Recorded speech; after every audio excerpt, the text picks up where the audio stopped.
So what if telling a polite white lie to your friend today actually disqualified you from entering a utopian universe? Wow, yeah, that is quite the stakes for a Tuesday. Right. I mean, we're taught from a very young age that honesty is basically a social lubricant. It keeps you out of trouble, it builds trust, it helps society function without constant friction. Yeah, totally. It's practical. Exactly. Hmm. But the source material for our deep dive today, it just completely discards that idea. Oh, it throws it right out the window. It really does. So today, we are analyzing a text from November 14th, 2010. It's authored by Su Feng, and the title is Chanyuan Celestials Must Be Honest.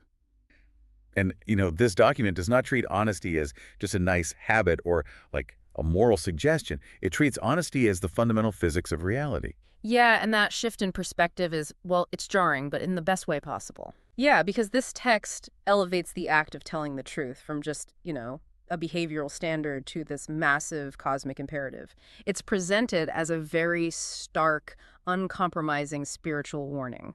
Basically, your adherence to the truth dictates your literal destination in the universe. Which is wild. Hmm. So the mission for our deep dive today is to map out this entirely different way of looking at truth. We're going to explore how the text defines a perfect person, and then unpack these highly specific, almost, I don't know, science fiction sounding cosmic destinations it promises. They really do sound like sci-fi, yeah. Right. And finally, we'll examine the absolute zero tolerance stance it demands from us in our messy, day-to-day lives. Hmm. But to anchor ourselves, I think we should start with the text's baseline requirement for human beings, because it opens with a very specific spiritual resume. It does. The author lays out 5 distinct prerequisites for anyone who is seeking to enter what he broadly calls the heavenly kingdom. Okay. So, to be considered a perfect person in this framework, you have to possess kindness, diligence, honesty, simplicity, and trustworthiness. Okay, so kindness, diligence, trustworthiness, those feel pretty standard for a spiritual text, like you expect those. Right, they're your standard outward-facing virtues. Exactly how you treat others, how you contribute to a community. But pairing honesty directly with simplicity really catches my attention.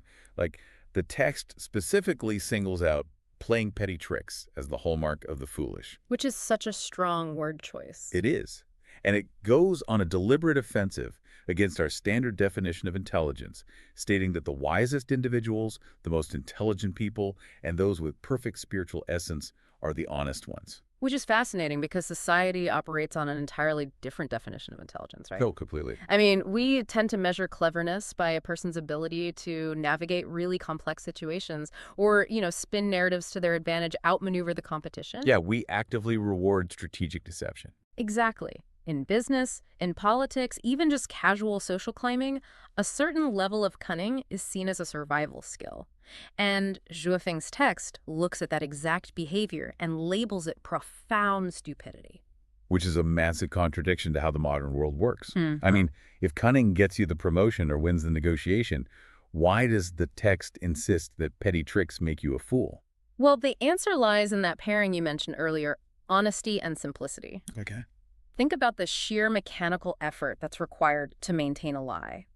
Deceit is never just a solitary action, right? It demands this continuous, compounding architectural effort. Oh, for sure. You have to fabricate the narrative, remember who you told it to. Adjust all your future behaviors to align with the fake story. Right, right. Constantly calculating the angle so the facade doesn't crack. Exactly. It's exhausting. It's like leaving 20 heavy background apps running on your phone at the exact same time. You might be looking at a smooth screen, but the battery is quietly draining to zero. That is a perfect analogy. The mental and spiritual drainage is exactly the point. The text argues that this constant, exhausting mental gymnastics is actually an act of profound self-harm. Self-harm. Really? Yeah, because by engaging in deceit, you're fragmenting your own mind. You're basically burning through your internal resources just to maintain a mirage.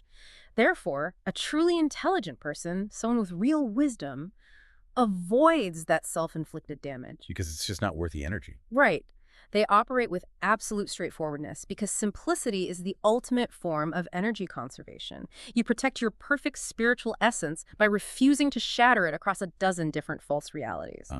So true intelligence in this framework isn't about being like a mastermind who can juggle all these plots. Yeah. It's having the foresight to realize that complexity is a trap. You stay simple to stay whole. Exactly. And remaining whole is critical here. Because this text isn't just offering, self-help advice for a peaceful life on Earth. Preserving that spiritual essence is a literal, non-negotiable travel requirement for the next phase of existence. Okay, so if honesty preserves your spiritual essence, what exactly are we preserving it for? Because the text doesn't just leave us floating in some philosophical void.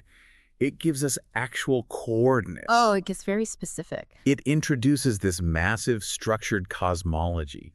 We aren't just talking about a vague concept of heaven with, like, clouds and harps. It maps out specific realms.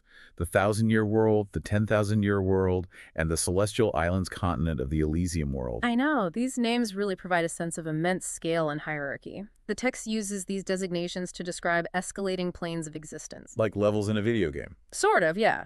The 1,000-year world implies a realm where beings exist in harmony for vast stretches of time, free from the brief, chaotic lifespan we experience down here. Right. Then the 10,000-year world suggests an even higher order of magnitude, deeper stability, greater spiritual longevity. And finally, the celestial islands continent of the Elysium world sits right at the apex, the ultimate peak of joy, freedom, and bliss. It really reads like a cosmic transit map. Mm. And honesty is literally the only currency accepted at the toll booths for every single one of these destinations. Yes. The text asserts that the citizens of the heavenly kingdom are all entirely honest.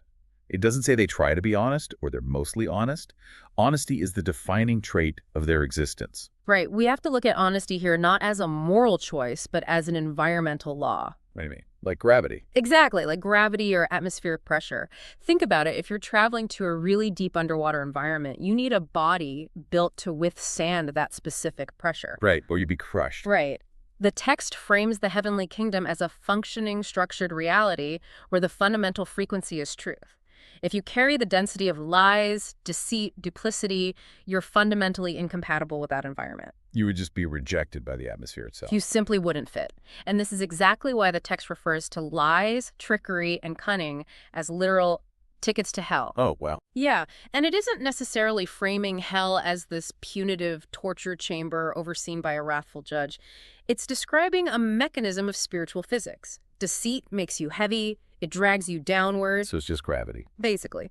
Without honesty, the text warns everything else is meaningless. You could have all the other virtues, kindness, diligence, but if your core frequency relies on illusion, you just cannot ascend to a realm built entirely on truth. That sets up an incredible tension for anyone trying to actually live by this text.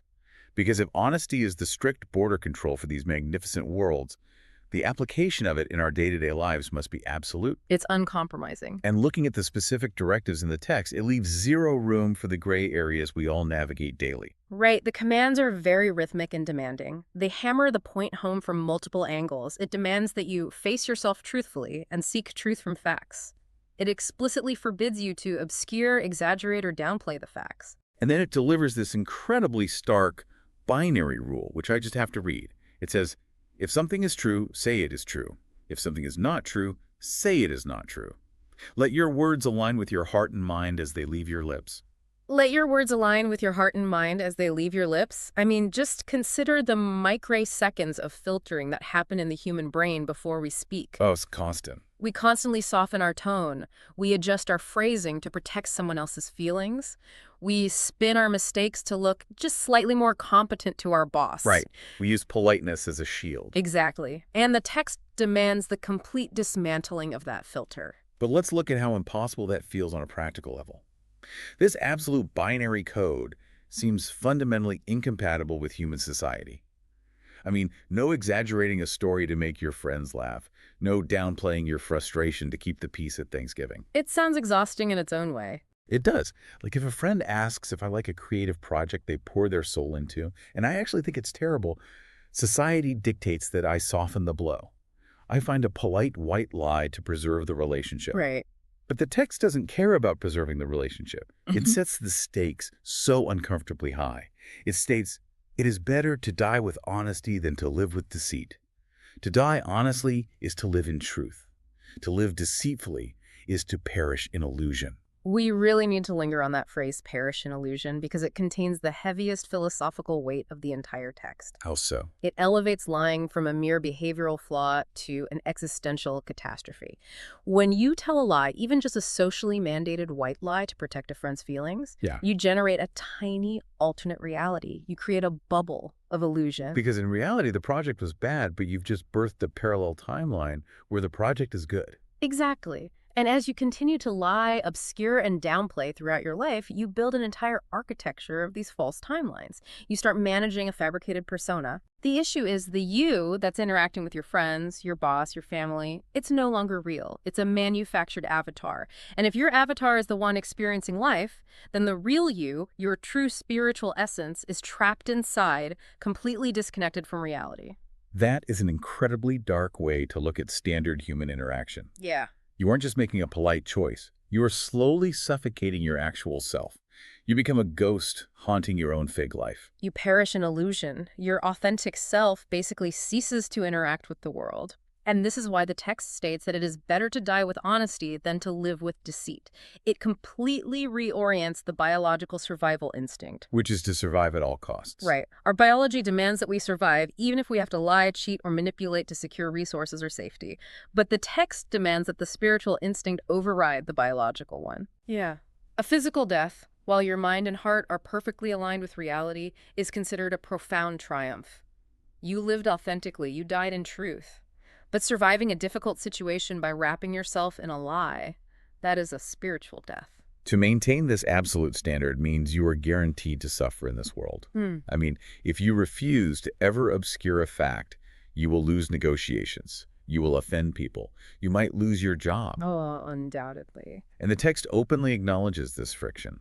It tells the reader that no matter what situation you face, even if it means suffering losses, being taken advantage of, or enduring hardship, you must remain honest. Willingly stepping into hardship because you refuse to employ basic protective deception requires an unshakable anchor. Yeah, no kidding. You really have to believe with absolute certainty that the structure of the universe rewards this sacrifice. Right, because if someone is instructing you to just let yourself be taken advantage of to maintain perfect truth, you desperately need to know who is giving you that advice. Absolutely. Which brings us to this massive tonal shift at the very end of the source material. Up until the final paragraphs, the text reads like a collection of profound, albeit extremely demanding, philosophical proverbs. Very sage-like. Yeah. But then the author, Yufeng, shatters that framework with a staggering personal claim. He really steps out from behind the philosophy and introduces his own authority in a way that just reframes the entire document. He writes, "I come from the heavenly kingdom and know the affairs of the three realms." Boom. Right. He stops being a philosopher and positions himself as a speaker of truth whose words are without falsehood. And he caps the entire text with this sweeping, ultimate promise. As long as you are honest, I guarantee that you will have a beautiful reality and future. The introduction of a personal guarantee completely changes the nature of the relationship between the author and the reader. Yeah, it becomes a contract. Exactly. By declaring an origin in the heavenly kingdom and claiming knowledge of the three realms, the author removes this text from the realm of earthly theory or meditative insight.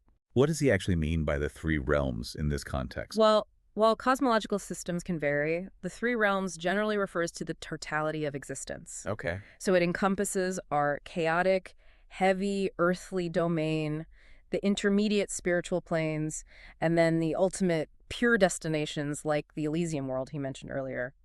By claiming to know the affairs of all three, Shuefeng is stating that he sees the entire board. Right. He isn't guessing how the universe works. He's reporting on it as an eyewitness. He's the traveler who has seen the destination, mapped the transit lines, and come back to tell us how the toll booths actually work. That's a great way to put it. Yeah.